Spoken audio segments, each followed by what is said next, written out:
we are going to try and keep it short to not keep you away from your lunch for too long. But as you can see, the topic here is a mouthful.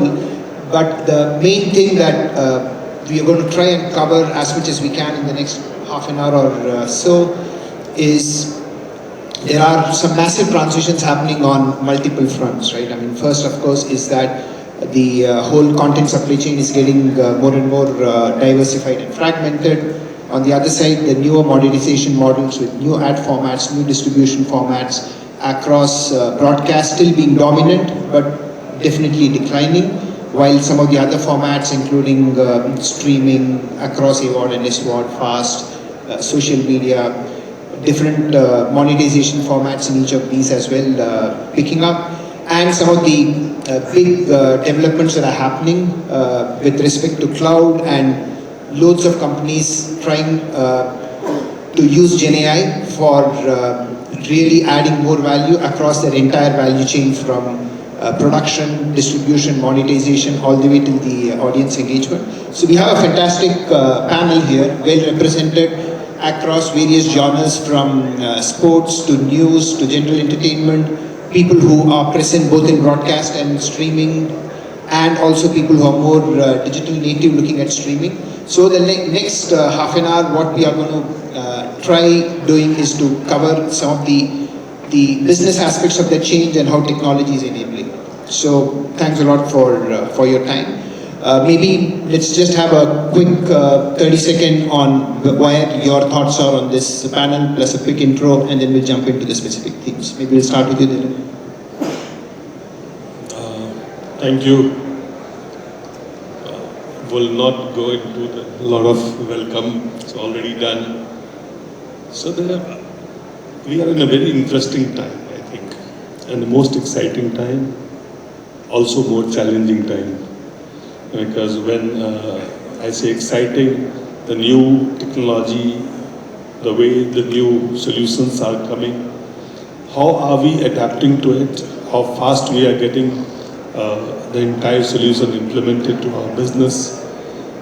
How fast we are actually adapting to these changes? That is where the excitements are. The technology, which are now digital brains in your devices, in your offices. All the devices have now, we are talking about the AI, artificial intelligence, the digital brain is being created in the machine learning via. So AI and ML, which has been being taught now, is already being used in all the newsroom. So that is how I see it. A lot of brilliant opportunities coming in terms of technology and solution. And that is what makes it interesting, exciting, and also challenging to get the new thoughts. That's where the challenges are coming, adapting to it. Hi everyone. As a part of the Amazon MX Player team, I lead the product and analytics. Obviously very exciting times for OTT. There is an entire content supply chain, then there is analytics, there are ad enhancements that are happening in the market. And me and my team work a lot on automating to improve the quality as well as bring in efficiencies across our business. Hello everyone, myself Anil, I head the content technology at Zee.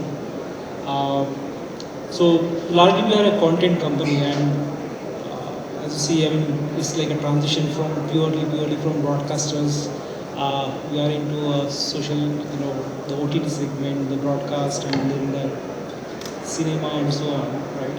So for us, content production happens to a multi-platform environment, and there is a huge partner ecosystem that we have built, which help us to streamline our content supply chain and automation. And I'm going to talk more about that, how we built it and how it is actually fulfilling our business requirement. Hi, good afternoon everyone. This is Paritosh Saha from JioStar. I had the engineering there. And just of course, there are too many words, AI, machine learning, and all those things. They continuously bombard our heads. I would only say that be careful. There's money to be made, and there's money to be lost also. So be careful, be sensible, do what is properly researched, and AI definitely would give you the best of what you may achieve. According to me, what I feel is that to get the best out of AI, it has to be not just cloud, but it has to be diverse environment. It has to be a hybrid environment, cloud as well as on-premise. So with that, I think that to the Perfect. Thanks a lot, Paritosh. Maybe we'll start with you, Anand, right? Since you were talking about the whole content life cycle and how you're managing the whole supply chain. Because clearly over the last 10 years, let's say maybe even slightly longer, where the content was being produced to be aired on broadcast television on a kind of unidimensional supply chain, to now where Zee's content is being watched by the viewers on multiple different platforms. Broadcast is still dominant, but you have your own direct-to-consumer. Your content is available in a lot of other apps as well. It's available on social media platforms as well. So how has this journey been from being a broadcaster to being a content producer, trying to exploit the content that you are producing through that entire chain from the time you produce it to the time you distribute and monetize it on all these different mechanisms? So if you see the content, specifically in India, is produced like a fact sheet, right? You produce the content on the same day, you acquire on the same day, you distribute and you consume the same day. So which means the agility is the most important factor, and agility can be achieved only through automation. So we have established this whole content supply chain system for right from partner ecosystem. Now when I talk about partner, it's our studios, it's our subtitle partners, it's our dubbing partners, metadata partners and so on. So we ensure that the partner ecosystem is also part of our supply chain automation. That's important because because they are the one who are the source for us. We also ensure the programming side also part of the partner ecosystem in terms of creative collaboration with the external parties. So if you look at typical content supply chain, it's acquisition from the partners, then you do metadata ingestions, and then quality assurance, and then transcoding, and then the distribution to broadcast, OTT, then you do archive management, and then you try to do a monetization by syndication and so on. So unless this whole ecosystem is under one umbrella, and all partners are part of this one umbrella ecosystem, you can't bring the efficiency and agility. So we ensure that everybody is part of this ecosystem, and there are a lot of workflow automation that we have established that help us to ensure the content reach to us within the time, and we have sufficient bandwidth to enrich the content for further monetization. So that is what I have done. Yeah, I mean, I totally see the point that you're making, right? Which is that you have the same content that needs to be exploited on various different things, how you're going to be unifying all these workflows. Of course, Shreyan's coming to you where you are looking at it more from a more digital native lens. You know what your viewers are, what they are watching it on. Slightly a different situation from what Anil's talking about, where broadcaster is a dominant form, but viewers can watch. How do you look at the whole production all the way to managing your whole content lifecycle? No, so I think everybody here knows that content production in itself is a large chain, right? It starts from script writing, then you create video, then you create subtitles, you dub them, and then you also go out and create marketing and promotional material for it.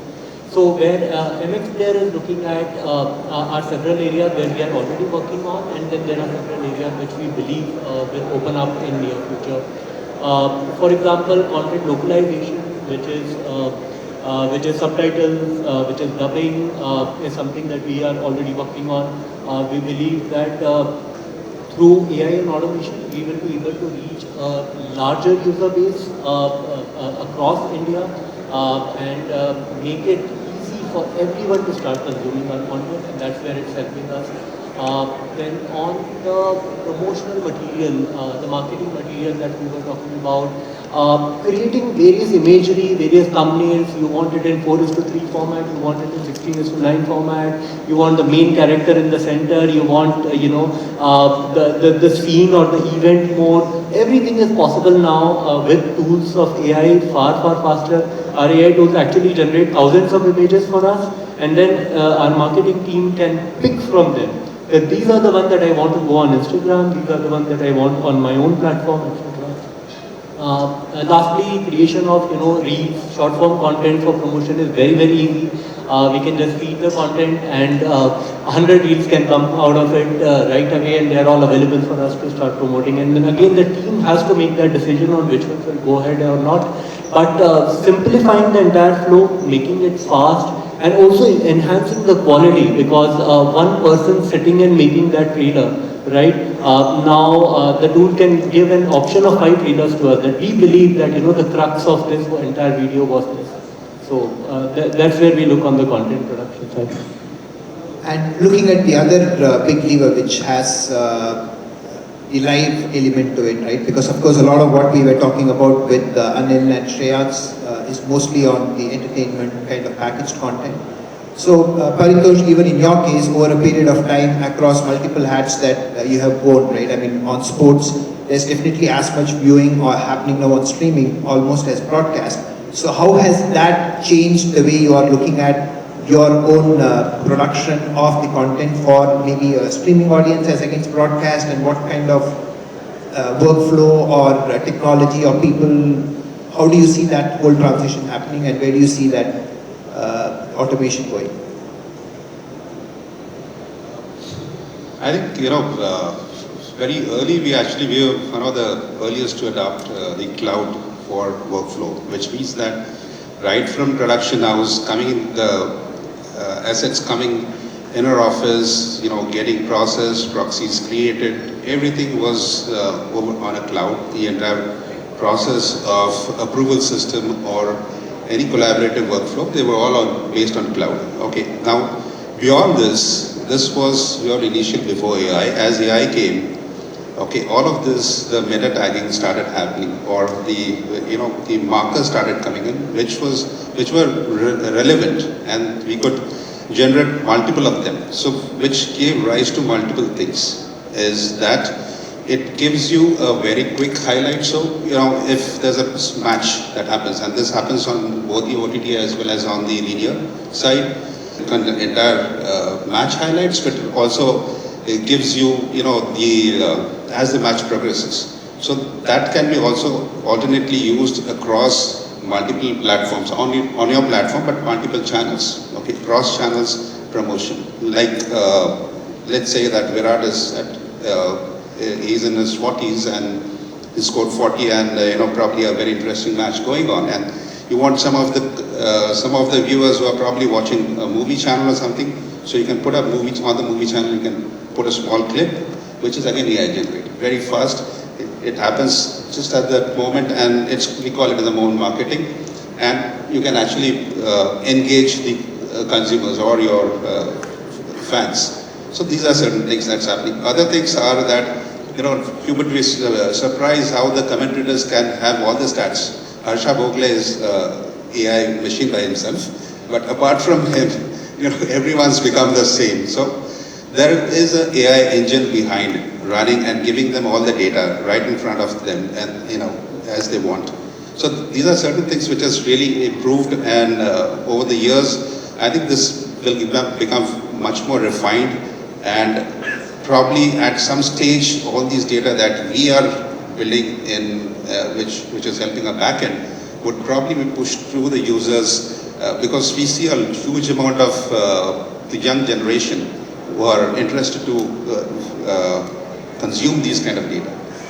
So that's how things are moving, thanks to AI part of it. So coming to you, Dilip, right? I mean, news is another category which, not just here in India, but across the globe, we do see as increasing amount of interest both in personalized news, localized news, and as one of the relatively later entrant, where you probably have the benefit of the lessons learned from others, and also you're building a totally next gen kind of a news service. So where do you see the news broadcast, or in general the news production, adopting technology for addressing the streaming native audience?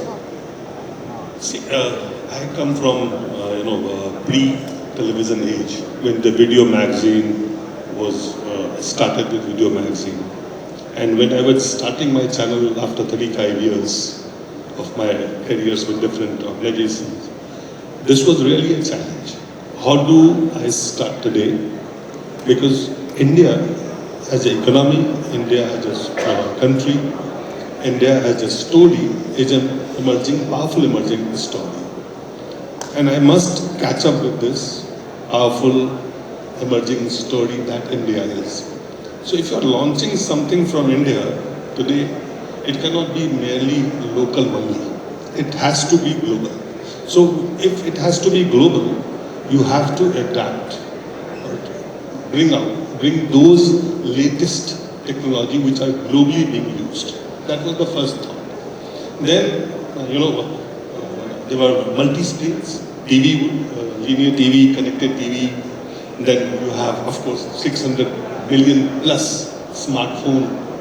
And so, it's a different, and content also, we have a little additional, area to cover, especially when you are doing a studio production and when you have to gather a lot of news and information from the field. So what technology do I bring and what do I add? It was a really challenging, but how the global, entire tech ecosystem was evolving, we had seen how this entirely new world of cloud, IP, AI, ML, so a lot of these, and multi-screen, multi-platform, multi-stream also.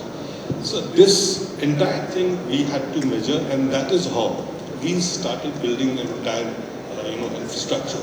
So it's not just this for the satellite-based delivery system that the linear TV user will bring.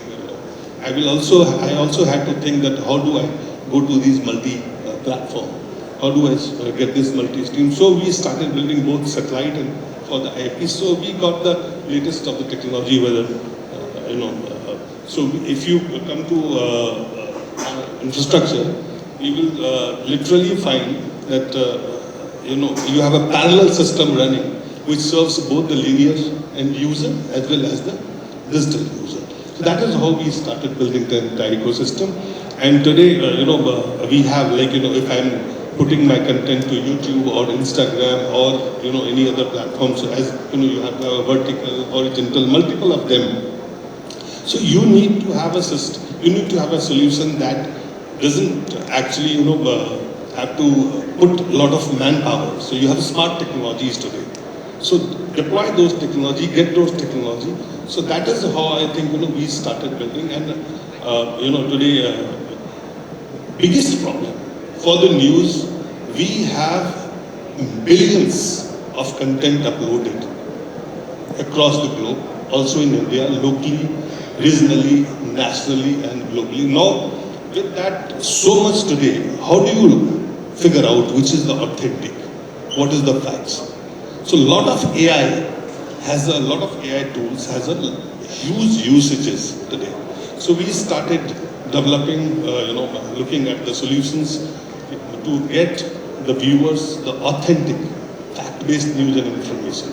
So that is what we adapted. So of course, none of these AI in itself can be a complete solution, but you have to have say 80% AI and 20% HI, which is a human intelligence. So deploy that and you can serve the users with the authentic content in an era where you have, we often hear this, have you got this news from WhatsApp University? No, so we don't have to run, we have to run the authentic news and information to the end user, whether they are using at a local scale or anywhere. Yeah. So I think, we had to build, because being the latest and coming from the latest ecosystem, we had to build that. I mean, of course, all this that we are talking about is keeping the consumer at the core of it, and eventually we want to monetize, right? I mean, it will start with you, Paritosh, and then you, Shreyas. How do you see? You spoke briefly about Virat Kohli and 40, and you're looking at in terms of how you're going to be monetizing it. So, and more so for you, Shreyas, as you're looking at your digital audience, how do you see technology? Again, we don't like to have technology for the sake of having technology, but how do you see that playing a role in terms of creating new monetization opportunities, new ad units and things like that? Because at least in a market like India, a lot of the monetization through the life cycle of the content is still going to be ad based. It's not going to be subscription based. So how are you working on those? I think MX Player is 100% ad monetized at this point in time, and hence it's very important for us to ensure that we are meeting expectations of advertisers who are, one of our other set of customers. We are doing a lot of things here on the automation and AI part, but I would just like to quickly talk about two of them. One is that every person who is out there to promote their product wants it to be contextually relevant to the person who ultimately sees it. Through AI, what we are doing right now is we are able to do a thematic scene-by-scene analysis and identify the metadata in that scene to see that this includes a person who has a beard, who is on a bike, the weather is rainy today, and the emotions seem to be more of grumpy than smiley at this point in time. Okay, they are passing through the fields or they are passing through the city. So when we have this kind of information and when we start putting this all together, we offer a far wider range to the advertisers in terms of where can they go, and so this is something that we are working on, and we believe this is in the right direction to provide a relevant context to the advertisers. The other one, thinking from our customer perspective, ads are a nuisance if they are repetitive in nature, if they keep coming again and again, and if they are the same ones that you see again and again. So how do we load the advertisers ads right for the customer viewing? Again, is something that we are able to identify through AI now. When is the scene changing, right? Are we suddenly inserting the ad in the middle of a cliffhanger situation or in the middle of a song? And how do we avoid that? So all of this balancing is again something that is being automated and being looked at through an AI lens. So these are the two things that we are working on. Paritosh, in your case, specifically when it comes to sports, but also otherwise? Normally, I mean, in the digital world, of course, the ads are pretty much dynamic. Okay, so currently we handle around 350 cohorts, which means that one particular ad break can be split into 350 parts, or 350 different groups of people are seeing those kind of ads. So that's one way of monetizing it. There are other ways of doing it is that there's keeping the consumer engaged, okay, and not taking them away. So you have certain sponsorship kind of things which you do, which is an advertisement, but you do along with the programs. So that's one way of monetizing. There are others, of course, as a secondary or tertiary information that you can flow. So there are some. So we have generated a portal which basically connects you from that particular. So if you are watching a show. Okay, if you like something and if it is available as a product to be sold, you can actually go to that point and pick up a product from a portal. So these are certain ways that we have deployed in terms of monitoring as of today. One last theme, maybe we can start with you, Anil and Dilip, because you both are probably going to have different perspectives. Because again, if you look at somebody like Z who has made technology investments across this entire chain from production to managing your archives to various other things over a period of time, how do you take the decision when technology refresh comes? Because that's normally one of the biggest challenges that people have, is that not all your infrastructure is going to go end of life one day, and you can just throw all of it and go into the new one, right? right? So how do you take those decisions? Maybe quickly for a minute, maybe then Dilip, your perspective. So obviously, the investments in content supply chain or broadcast or OTT for the broadcast like Zee, it's a huge investment. It goes in a fragmented way. And some of the investment that we do on content management system is not in line with the broadcast playout system in terms of timelines, right? So the refresh timelines are different. So that's a real challenge. I mean, unless you make the whole ecosystem as part of the one, you won't be able to bring the true efficiency into the system. So yeah, I mean, there are times we face these challenges, but I think the cloud adoption is a way forward. We feel where largely a hybrid model, because as I told you, the content ecosystem is very fragmented and very tough. So we want to leverage a hybrid model where a lighter control system like content management is ride on the cloud, while the content processing and supply chain still ride on the local ecosystem where the more creatives need to apply their actions. So that's a way forward, I feel. Will help us to do the refresh and at the same time adopt the the latest technology modules available on both on-prem as well as on the cloud ecosystem. That's my strategy going to follow. Maybe the last words from you, Dilip, because you may not have the same kind of challenges because you started building your infrastructure relatively recently. So quickly, maybe given that we are out of time, what are the 2 or 3 main KPIs that you look at before you decide on whether you should be making a tech It's my business, so of course the monetization is the key. ROI is the key. How do you, whatever you invest, how are you going to recover that? That's the typically, whatever anyone who will invest in this business will do. So I think, looking at the opportunity of monetization where all you can get that end user or the viewer.